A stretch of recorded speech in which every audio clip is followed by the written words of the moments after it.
holding a discussion on the role and the state of journalism and media houses 30 years into South Africa's democracy.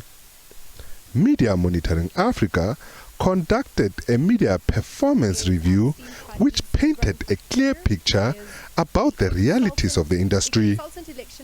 It looked specifically at the May 29th elections to determine how the media industry contributed to a free and fair elections.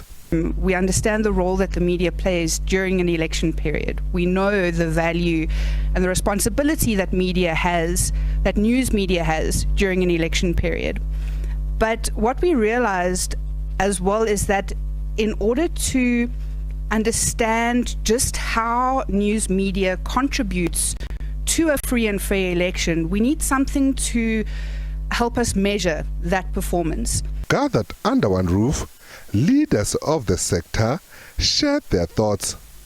Amongst the issues on the agenda, challenges facing the media in the vastly changed environment. It goes back to also the budgets and the resources in the newsroom. You know, it's not like really our media locally. They do their very best with the little that they have.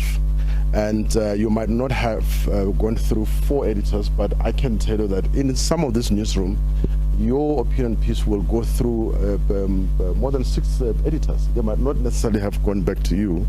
But I agree with you to say, you know, we can do better. Journalism costs money, but no one is willing to pay for it. We all know that the business model is outdated.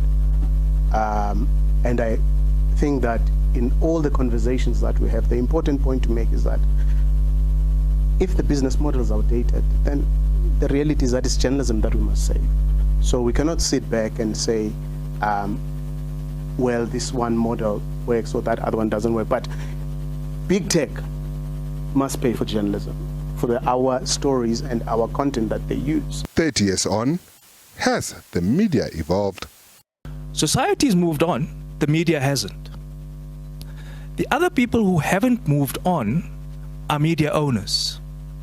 So the journalists, editors, media workers, they are in tune with what's happening in society, but the media owners haven't. And I think that there is actually something different about Global South journalism.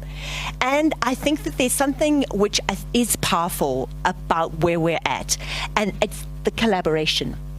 And when I think about, our little publishers all over the country, and the amount of collaboration that I'm seeing amongst them, and the kind of sense that we need to work together, that we need to have shared infrastructure. SABC News, Johannesburg.